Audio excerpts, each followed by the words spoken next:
Hi, I'm Pete Healey, and it's Friday night, a little after 8.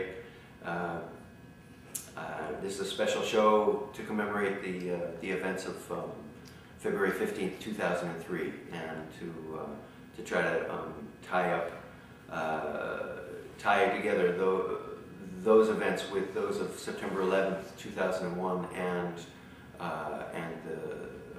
the subsequent war in Iraq, and the last 5 years of all those events.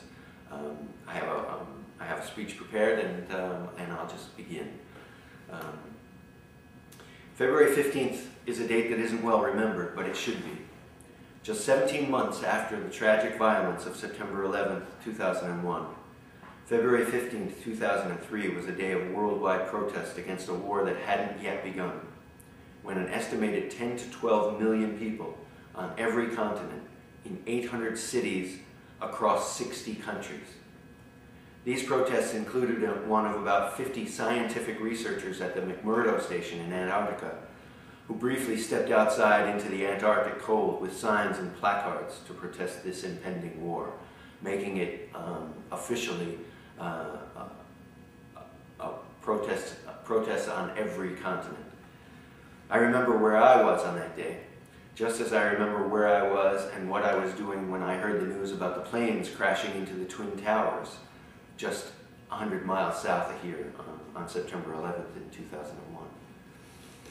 February 15th was a Saturday, and it was bitter cold all day, and I didn't attend the big demonstration in New York City. I had work around the house to do that day, but I was listening to the radio in the morning to hear news about the turnout. I was hoping for lots of people. I knew that locally, a lot of people were heading for New York. Someone had contacted Metro North a couple weeks previous, and they'd agreed to put on extra train cars on their scheduled runs all day. Someone, I think it was Fred Nagel from Rhinebeck, dubbed them peace trains. Anyway, I was watching CNN that evening, and I was in shock at the reports from around the world. Huge numbers of people had come into the streets. It seemed like from everywhere. And I knew then that something very, very important had happened. I've tried to commemorate this day ever since, in a similar way that annual commemorations keep the memory of the events of September 11, 2001 alive, so that people won't forget. But both dates have receded in people's memories, now 5 and 6 years later, as other events have captured people's attentions and focus. As the sign over there says, never forget September 11, 2001. Always remember February 15, 2003. These dates belong together because the first shows the desire to resolve problems through violence. Saudis, and almost all of the hijackers were Saudis.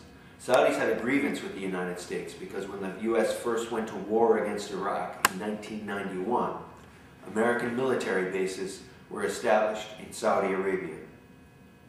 After a couple of years of their presence there, Osama bin Laden, who had been an ally of the United States in Afghanistan in their common fight against godless communism, demanded that American military forces leave Saudi Arabia, much of which is considered holy land to Muslims because Muhammad built Islam there. When the U.S. failed to take these threats seriously, bin Laden and his group declared war on the American infidels. And then came February 15th, when people in every corner of the globe declared that an escalation of this violent response was unjustifiable, and that peaceful resolution of this particular dispute was necessary. For many of us in the opposition to an invasion of Iraq, it was much more complicated than good versus evil. We didn't believe in Saddam's goodness, nor did we believe in George Bush's evil. We knew that there were lots of other more ordinary motivations, and there was plenty of good and evil on both sides. But it is true that many fell into the bad habit of thinking and acting as if our side was good and those who oppose us are bad. When we catch ourselves doing it, we realize it isn't a healthy way to deal with other people. This kind of thinking actually leads us to the conclusion that violence is the best and only way to resolve our difficulties. So instead of lecturing those on the other side of this issue about the error of their ways, I prefer to speak to those on my side who I think fall into this good versus evil, the either or, the us versus them ways of thinking and acting far too often. First, the Democrats don't speak for all of us. They may speak for you, but remember that there are lots of us in the anti-war movement who aren't Democrats, so please, don't ask us to submit to their authority in the political arena. After all, they themselves aren't united on any of these issues, and haven't been particularly successful since they were given the authority over a year ago to disentangle us from Iraq and from this horrible occupation. Second, demonizing the Republicans is repugnant to many of us, and you really ought to knock it off. If you haven't seen the revolt inside the Republican ranks, that's brought Ron Paul's message to a national audience and to roughly 10% of primary votes everywhere with his anti-war message. And if you haven't understood what that says about anti-war sentiment among Republicans, then you've blinded yourselves with your own rhetoric. Third, please stop excusing the wrongdoings of friends while at the same time condemning the bad acts of your enemies, as if the former were an honest mistake, but the latter is part and parcel of some evil intent. The war in Vietnam was a democratic war. The one-party terror state that held Southern blacks in this country in a state of poverty and misery for 100 years was led by the Democratic Party. In the 1990s, President Clinton invaded Yugoslavia, and the local liberal congressman applauded. And in the same period, Clinton ordered the bombing of Baghdad on a lying pretext, and this congressman was silent.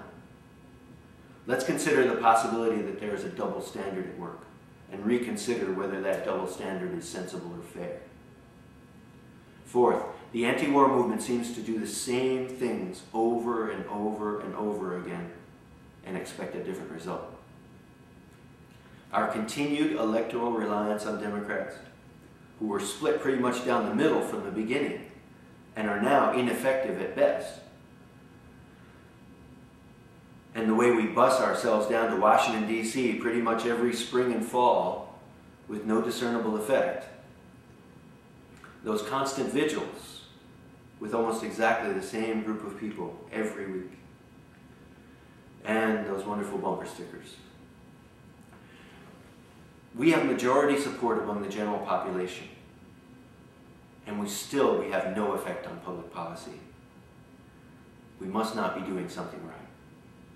Let's take some time to check in with ourselves, as they say, because reflection can be good for us.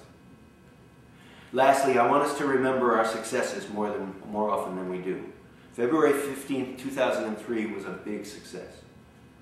It was brought about by a movement that was still on the upswing, that is the anti-globalization movement, or the social forum movement, however you'd like to call it, with which all sorts of groups joined, at least for that day, and to which millions of new people were attracted, many for the first time in their lives.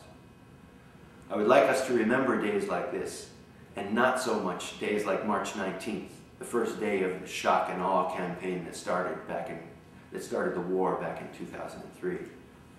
I know it shouldn't be forgotten, but it's also a day that holds few or no fond memories. It was, after all, the day when this tragedy began, this calamity that will haunt people of today as Vietnam has haunted other Americans for the last 40 years. It's not healthy for us to hang on to unhappy memories and to constantly commemorate only them. Dwelling on the negative makes us not only unattractive, but deprives us of the ability to have a well-rounded perspective on events and on the world around us. That's all I have for this evening. I want to thank you very much.